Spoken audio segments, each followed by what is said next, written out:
Sebelumnya, mohon maaf, mungkin video ini nggak cocok buat semua orang. Bisa aja menimbulkan perdebatan. Tapi saya merasa, ini adalah pembahasan penting yang perlu disampaikan. Soalnya, masalah kayak gini nggak bisa terus dibiarkan. Harus dibahas, dipikirin bareng, dan kalau bisa, dicari solusinya sama-sama. Coba deh pikir sebentar, gimana sih pandangan orang-orang soal pesantren? Baik, buruk, atau biasa aja? Kalau dilihat dari data yang ada, ternyata ada sisi lain dari dunia pesantren yang jarang tersorot. Kayak kekerasan, penyimpangan, sampai pelecehan. Dan angka-angkanya cukup bikin prihatin. Contohnya data dari JPPI. 64% kasus kekerasan terjadi di sekolah umum, 20% di pesantren, dan 16% di madrasah. Sekilas, pesantren kelihatan lebih aman. Tapi kalau dihitung secara rasio, ceritanya beda.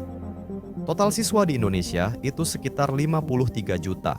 Sementara jumlah santri cuma sekitar 4,9 juta. Itu artinya santri cuma sekitar 1 dari 11 siswa. Tapi mereka nyumbang sepertiga kasus kekerasan. Jadi secara rasio, santri punya kemungkinan 3 kali lebih besar mengalami kekerasan dibanding siswa sekolah umum.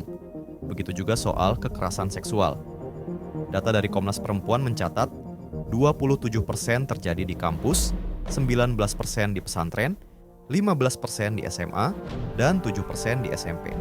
Lagi-lagi, angka 19% terlihat kecil, tapi dengan jumlah santri yang jauh lebih sedikit, risikonya jadi lebih tinggi. Belum lagi soal penyimpangan seksual. Hampir nggak ada data yang jelas. Tapi justru itu yang bikin khawatir, karena bisa jadi banyak hal ditutup-tutupi. Di lingkungan asrama, laki-laki dan perempuan memang dipisah, tinggal bareng sesama jenis dalam waktu yang lama. Dan dalam situasi seperti itu, potensi penyimpangan bisa muncul. Ini bukan tuduhan, tapi kenyataan yang sering luput dilihat. Lalu, kenapa hal-hal kayak gini bisa terjadi di pesantren?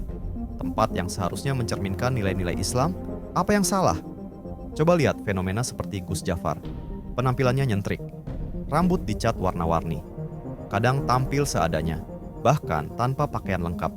Sering ngadain konser dangdut, main gitar dengan gaya unik, sambil bawa Fanta dan rokok. Tapi banyak pejabat datang sowan menganggap beliau sebagai wali matzub. Atau ada juga sosok Habib Bakar Segaf.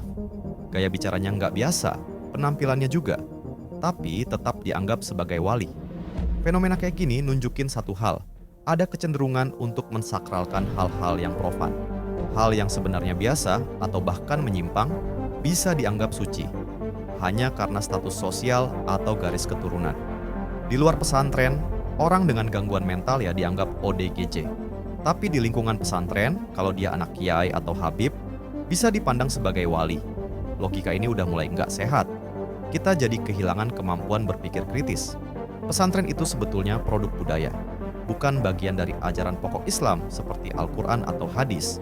Tapi saat dikritik, responnya seringkali defensif. Seolah-olah mengkritik pesantren berarti menistakan agama. Padahal yang nggak gitu. Kitab-kitab yang diajarkan di pesantren juga merupakan hasil pemikiran ulama zaman dulu. Mereka manusia biasa yang juga hidup di konteks budaya tertentu. Tapi kitab-kitab itu sering diperlakukan seolah mutlak dan nggak boleh dikritik. Padahal dalam dunia ilmu, kritik itu bagian dari proses belajar. Adab di pesantren juga kadang lebih diarahkan ke pemujaan terhadap guru. Santri harus jalan jongkok di depan kiai, nggak boleh membelakangi, bahkan mencium kaki. Pertanyaannya, ini ajaran Islam atau budaya feodal? Kalau hal kayak gini terus dibiarkan, Islam bisa tampak aneh di mata orang luar. Seolah-olah kita lebih memuliakan guru dibanding Tuhan. Yang lebih menyedihkan, penyimpangan serius seperti pelecehan seksual pun bisa dibungkus dengan label agama. Misalnya, tindakan cabul dinamai zikir zakar. Seolah-olah itu bagian dari ritual spiritual. Karena guru dianggap sakral, santri jadi nggak berani bicara. Bahkan kadang mereka justru membenarkan. Masalah lainnya adalah dominasi logika mistik. Semua hal dijawab pakai wirid atau berkah. Misalnya, dagangan sepi? Oh, katanya karena diguna-guna. Belum ketemu jodoh? Mungkin jodohnya direbut secara gaib. Padahal, bisa jadi penyebabnya karena kualitas produk kurang bagus, pelayanan buruk, atau tempat usahanya memang nggak strategis. Kalau terus mengandalkan logika kayak gini, kita bakal sulit berkembang. Kita bakal terus cari kambing hitam, bukannya introspeksi, dan cari solusi yang realistis.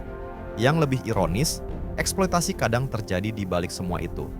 Anak-anak pesantren disuruh keliling bawa kotak amal, naik mobil carry, nyetel selawat, minta sumbangan ke sana-sini. Ini jarang banget ditemukan di lembaga keagamaan lain, dan jujur, cukup memalukan. Jadi, mari kita lihat ini semua dengan kepala dingin. Niatnya bukan untuk menjatuhkan pesantren, tapi untuk memperbaikinya. Karena kalau tahu letak masalahnya, kita bisa cari cara untuk memperbaiki. Pesantren punya banyak kontribusi, iya, tapi juga nggak lepas dari kekurangan. Kita perlu berani terbuka, siap dikritik, dan mau memperbaiki diri. Karena cuma dengan cara itu, pendidikan Islam bisa maju dan tetap relevan di zaman sekarang. BTW kalau kamu suka dengan video ini, dukung channel ini dengan memencet tombol like, share, dan juga subscribe. Semoga video ini bermanfaat. Sampai jumpa di video selanjutnya, dan tetap semangat.